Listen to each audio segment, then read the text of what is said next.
اعوذ باللہ من الشیطان الرجیم بسم اللہ الرحمن الرحیم اللہم کل ولیک الحجۃ ابن الحسن صلواتک علیہ وعلی آبائہ فی هذه الساعة وفی کل ساعة ولیلا وحافظا وقائدا وناصرا ودلیلا وعینا حتی تسکنہ ارضک طوعا وتمتعہ فیہا طویلا برحمتک یا ارحم الراحمین۔ بسم اللہ الرحمن الرحیم۔ دشمن شناسی از نگاہ قرآن ہمارا موضوع ہے۔ ابراہیم علیہ السلام تک ہم نے سفر کر لیا تھا اور اس آیت کا تذکرہ کیا کہ جب انہوں نے خود کہا، مطالبہ کیا کہ مجھے کسی اور زمین پر لے جا، اس ان بت پرستوں کی زمین سے مجھے نجات دے۔ خدا نے پھر یہ کہا کہ ہم آپ کو ایسی زمین کی طرف لے جاتے ہیں کہ جس کے اطراف کو ہم نے بابرکت قرار دیا ہے۔ تو مجھے یاد ہے کہ میں نے اس بات کو یہیں پہ روکا تھا کہ یہاں پر شاید تھوڑا زیادہ وقت لگے گا، بارکنا حولہ اور اسی طرح بابرکت زمین۔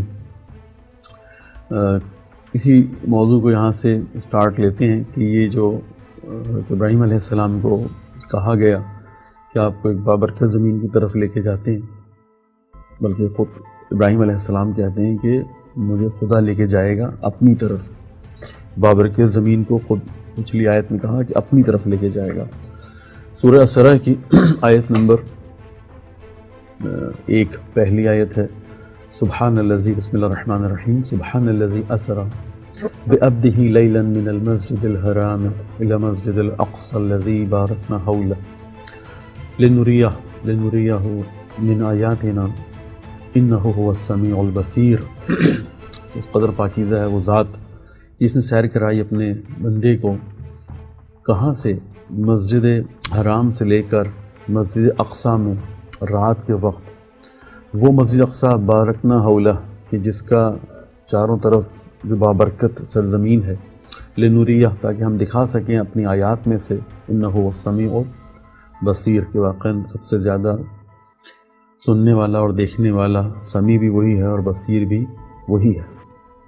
یہ وہ سرزمین ہے کہ جس کی طرف بابل کی سرزمین سے ہجرت کی اور ابراہیم علیہ السلام ان بت پرستوں سے جان چھڑا کے یہاں آ گئے، اس سرزمین کی طرف۔ اسے بابرکت سرزمین کہا جا رہا ہے۔ جو آیت ہم نے ابھی سورہ اسرا کی آپ کے سامنے تلاوت کی، آپ کو علم ہے کہ اسے کس واقعے کی طرف یہ اشارہ کرتی ہے، یعنی وہی معراج کا واقعہ ہے کہ جب رسول اللہ معراج کے ذریعے سے مختلف مقامات پر گئے تھے تو اسی رات انہوں نے اس زمین کو بھی دیکھا تھا۔ اب رسول اللہ دیکھ رہے ہیں۔ ابھی تک جو مسلمانوں کے ذہنوں میں تصورات ہیں وہ یہ ہے کہ رسول اللہ نے مسجدیں بنائی ہیں۔ مسجد کا آغاز جیسے کہ ہم یہ سمجھتے ہیں، سنتے ہیں، پڑھتے ہیں، اس انداز میں ہمارے دماغوں میں بٹھایا جاتا ہے کہ پہلی مسجد مدینے کی بنی ہے، مسجد نبوی، اور اس کے بعد وہاں پر اس مسجد کو ہم آغاز سمجھتے ہیں، اور پھر جہاں جہاں اسلام پھیلتا چلا گیا مسجدیں بنتی چلی گئیں۔ یہ کانسیپٹ اس آیت نے توڑ دیا۔ اس آیت نے یہ کانسیپٹ توڑ دیا کہ پہلی مسجد رسول خدا نے بنائی یا رسول خدا کے زمانے سے، اسلام کے آنے کے بعد سے مسجد بننا شروع ہوئی، کہ خدا فرماتا ہے اسرا بعبدہ لیلا من المسجد الحرام، مسجد الحرام الی مسجد الاقصی۔ مسجد الحرام تو واضح ہے کہ یہ مکے سے سفر ہوا ہے، لیکن جو مسجد اقصی ہے یہ کیا چیز ہے، یہ کیسے، یہ کون سی جگہ ہے؟ تو پتہ چلا کہ یہ مسجد اقصی سے مراد یہی مسجد اقصی ہے کہ جس پر آج جھگڑا ہو رہا ہے۔ یہی وہ جگہ ہے کہ جہاں پر اسرائیل کا یہ دعویٰ ہے کہ یہ ٹیمپل آف سلیمان تھا اور اس کو توڑ دو، اور یہ مسلمانوں نے بعد میں بنائی ہے کہ جب مسلمان یہاں پر آئے اور وہ دوسرے خلیفہ کے زمانے میں فتوحات ہوئی تھیں تو یہ زمین جو ہے یہ یہودیوں کی زمین تھی، یہ مسلمانوں کی ہو گئی، اور انہوں نے یہاں کے سارے ہمارے معبد یا ہمارے جتنے بھی عبادت گاہیں تھیں ان کو توڑ دیا اور اس کے بعد اپنی مسجدیں تعمیر کی ہیں، اور وہ مسجد اقصی کو اس میں گنواتے ہیں۔ قرآن یہ کہہ رہا ہے کہ ابھی رسول اللہ نے زمینی سفر، اپنے جسم کے ساتھ زمینی سفر کیا ہی نہیں ہے سرزمین کا، یہ تو معراج کے ذریعے سے ایک سفر ہو رہا ہے، اور اس میں یہ بات ثابت ہو رہی ہے کہ وہاں پر ایک مسجد موجود ہے جسے مسجد اقصی کہا جاتا ہے۔ یہ رسول اللہ سے پہلے کی باتیں، یہ ابراہیم علیہ السلام کی بنائی ہوئی مساجد ہیں، یہ ابراہیم علیہ السلام اور ان کے بچوں کی بنائی ہوئی، یعنی حضرت اسحاق، بعد میں یعقوب یہ ان کا کیا ہوا کام ہے، یہ ان کی بنائی ہوئی مساجد ہیں۔ اسی طرح خانہ کعبہ بھی حضرت آدم علیہ السلام کے زمانے سے بنیاد رکھی جا رہی ہے، اور حضرت ابراہیم اور اسماعیل علیہ السلام اس کو مکمل کر رہے ہیں۔ یہ مکے میں ہے اور یہ فلسطین میں ہے، جسے آپ مسجد اقصیٰ کہتے ہیں۔ یہ سلسلہ مسلسل اسی طرح سے جاری ہے۔ خوب، اب ہم جو یہاں اگلی بات کرنا چاہتے ہیں، اس وقت تھوڑا سا رکتے ہیں اس جگہ پہ، کیونکہ ہم نے یہ بات آپ کو بتانے کی کوشش کی ہے ابھی تک کہ قرآن کی آیت یہ کہتی ہے کہ فلسطین اور مسجد اقصیٰ یہ موجود ہیں، فلسطین موجود ہے، مسجد اقصیٰ موجود ہے۔ مسجد اقصیٰ ہی وہ جگہ ہے کہ جہاں پر رسول اللہ کو معراج کے ذریعے سے لے جایا گیا ہے، اور یہی وہ بابرکت زمین ہے کہ جس کی طرف ابراہیم علیہ السلام کو بابوں سے ہجرت کروائی گئی ہے۔ اب یہاں پر زندگی گزر رہی ہے، آپ کو پتہ ہے کہ حضرت ابراہیم علیہ السلام عمر بہت زیادہ ہو گئی، بڑھاپے تک ان کے پاس اولاد نہیں ہے۔ یہ اولاد مانگ رہے ہیں لیکن ان کے پاس بڑھاپے تک اولاد نہیں ہے۔ لیکن بہرحال کہا کہ یہاں پر میں جن آیات کو پڑھوں گا آپ کے سامنے وہ سورہ ابراہیم کی ہیں۔ سورہ ابراہیم کی آیت نمبر اگر ہم شروع کر دیں 35 سے تو بھی کوئی حرج نہیں ہے، تاکہ آپ کو پتہ چلے کہ خود ان کا دین کون سا ہے، یہ خود کس طرف جا رہے ہیں اور کس طرف لوگوں کو دعوت دے رہے ہیں، کیونکہ یہ بہت بعد میں کام آئے گا کہ جب ہم آپ کو انشاءاللہ پہنچائیں گے ان آیات کے اوپر کہ جہاں پر یہود اور نصارہ لڑ رہے تھے، کہ جن کو ہم نے آغاز میں کچھ بیان کیا ہے، اور وہ اس لیے کہ مقدمہ بنانا ضروری تھا کہ انسان جو ہے وہ ادیان میں جو تقسیم ہوا ہے اور ادیان میں تقسیم کے بعد جو آپس میں جھگڑے کرتا ہے، یہ خدائی پلان یا پروگرام نہیں تھا، خدائی شریعت نہیں تھی، یہ لوگ جھگڑے کرتے تھے، انہوں نے تحریفات کی تھی۔ تو تحریفات کہاں ہوئی تھیں وہ میں اس لیے ان آیات کو پڑھ دیتا ہوں سورہ ابراہیم کی، کہ جن سے ہمیں اندازہ ہوگا کہ حضرت ابراہیم علیہ السلام کتنا کھل کے اپنے زمانے کے لوگوں کو کس طرف دعوت دے رہے تھے کہ جن کی بات نہیں مانی جا رہی تھی۔ بسم اللہ الرحمن الرحیم، سورہ ابراہیم کی آیت نمبر 31 سے بات کو شروع کرتے ہیں۔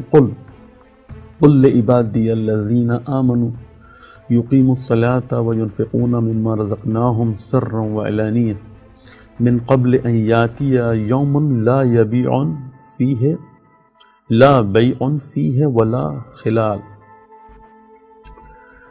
میرے ایمان والے بندوں سے کہہ دیجئے نماز قائم کریں، اور جو رزق ہم نے انہیں دیا ہے اس میں سے پوشیدہ اور علانیہ طور پر خرچ کریں، اس دن کے آنے سے پہلے اس دن کے آنے سے پہلے جس میں نہ سودا ہوگا اور نہ دوستی کام آئے گی۔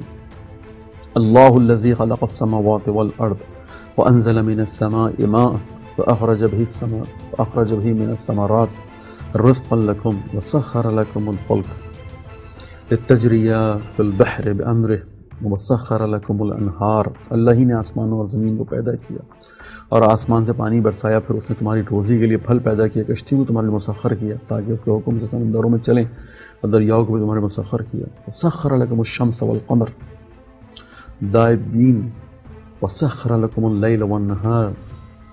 دائبین کیا ہے؟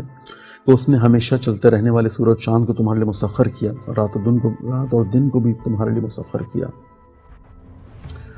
اس کے بعد ایک دو آیات چھوڑنے کے بعد پھر یہ گفتگو یہاں سے شروع ہوتی ہے، یہی سورہ ابراہیمی ہے 35۔ وَإِذْ قَالَ إِبْرَاهِيمُ رَبِّ اجْعَلْ هَٰذَا الْبَلَدَ آمِنًا وَاجْنُبْنِي وَبَنِيَّ أَن نَّعْبُدَ الْأَصْنَامَ۔ اور وہ وقت یاد کیجئے جب ابراہیم نے دعا کی، پروردگار اس شہر کو پرامن بنا۔ پہنچ گئے، یہ وہی بابرکت سرزمین ہے جس کی طرف پہنچ گئے۔ جب ابراہیم نے دعا کی، پروردگار اس شہر کو پرامن بنا اور میری اولاد کو بت پرستی سے بچا۔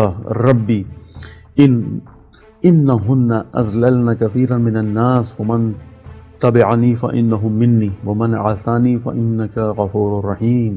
پروردگار، ان بتوں نے بہت سے لوگوں کو گمراہ کر رکھا ہے، بس جو شخص میری پیروی کرے وہ میرا ہے، اور جو میری نافرمانی کرے تو یقیناً بڑا معاف کرنے والا ہے۔ ربنا انی اسکنت من ذریتی بواد غیر ذی زرع۔ یہ آپ کو معلوم ہے یہ کس طرف اشارہ ہے کہ جب ابراہیم علیہ السلام کو یہ حکم ہوا کہ ہاجرہ اور اپنے ایک بیٹے کو مکے کی سرزمین کی طرف چھوڑو کہ جو بالکل ایک بیابان تھا، صحرا تھا۔ ربنا انی اسکنت، میں نے ٹھہرایا ہے، میں نے جگہ دی ہے، میں نے مسکن بنا دیا ہے ذریت میں سے، اپنی ذریت میں سے، کس کو، کہاں پر؟ بے واد غیر ذی زرع عند بیتک المحرم، ٹھیک ہے، وہ جگہ کہ جو بہت مقدس ہے، جو بہت محترم ہے، جو بہت محرم زمین ہے۔ تیرا گھر جہاں پر ہے، ربنا لیقیموا الصلاۃ، یہ اہم بات ہے، کیوں چھوڑ کر آ گیا ہوں، میں کیا مطالبہ کر رہا ہوں، میرے ماننے والے میری پیروی کریں، کس چیز میں میری پیروی کریں، وہ یہاں پر اشارہ ہو رہا ہے۔ لیقیموا الصلاۃ فاجعل افئدۃ من الناس تہوی الیہم وارزقھم من الثمرات لعلہم یشکرون۔ اے میرے پروردگار، میں نے اپنی اولاد میں سے بعض کو تیرے محترم گھر کے نزدیک ایک بنجر وادی میں بسایا، اے میرے پروردگار، اے ہمارے پروردگار، تاکہ یہ نماز قائم کریں، لہٰذا تو کچھ لوگوں کے دل ان کی طرف مائل کر دے اور انہیں پھلوں کا رزق عطا فرما، یہ شکر گزار بنے۔ ربنا انک تعلم ما نخفی وما نعلن وما یخفى علی اللہ من شیء فی الارض ولا فی السماء، الحمد للہ الذی وہب لی علی الکبر اسماعیل و اسحاق ان ربی لسمیع الدعاء۔ یہاں سے بہت اہم بات شروع ہوتی ہے۔ یہ وہ جھگڑا ہے کہ جو آج بھی بنی اسرائیل کہ جن کا موجودہ نام یہودی یا کہیے زائنسٹ، ابھی بھی اس بات کو نہیں مانتے کہ ابراہیم علیہ السلام کی 2 اولادیں تھیں۔ وہ کہتے ہیں ذبیح، جن کو ذبح کیا یا حکم دیا خدا نے کہ ہم چاہتے ہیں کہ اپنے ایک بیٹے کو ذبح کرو، قربانی دو اس کی، وہ کہتے ہیں وہ اسحاقی تھے، اور وہ اس کے اوپر تورات کو دلیل کے طور پر پیش کرتے ہیں کہ ابراہیم علیہ السلام کی اولادیں 2 نہیں ہیں، ایک ہی اولاد تھی، اور ان کے بعد یعقوب ہے، اور پھر یعقوب سے یوسف، اور وہ ساری 12 بھائیوں والی کہانی۔ تو وہ یہاں پر ہمارے پاس مضبوط دلیل قرآن کی اپنی آیت ہے، الحمدللہ۔ ہم کیا کہہ رہے ہیں؟ سورہ ابراہیم کی آیت نمبر 39، ثناء کامل ہے اس اللہ کے لیے جس نے عالم پیری میں مجھے اسماعیل اور اسحاق عطا عنایت کی ہے، میرا رب تو یقیناً دعاؤں کا سننے والا ہے۔ الحمدللہ الحمدللہ الذی وہب لی علی الکبر اسماعیل و اسحاق ان ربی لسمیع الدعاء۔ فی الحال میں یہاں پر اپنی بات کو روکتا ہوں، اور انشاءاللہ پھر یہیں سے آگے چلوں گا کہ ابراہیم علیہ السلام اور اپنی ذریت سے کیا چاہتے ہیں، وہ ذریت کی جن سے پھر سارے، یا کم سے کم ہم یہ کہیے کہ اکثر انبیاء، ان 1,24,000 میں سے اکثر انبیاء ابراہیم علیہ السلام کی ذریت ہیں۔ تو اپنی ذریت کو ابراہیم علیہ السلام نے کس طرح کا حکم دیا، انشاءاللہ یہیں سے ہم بات کا آغاز کریں گے۔ بہت شکریہ، اللہ حافظ۔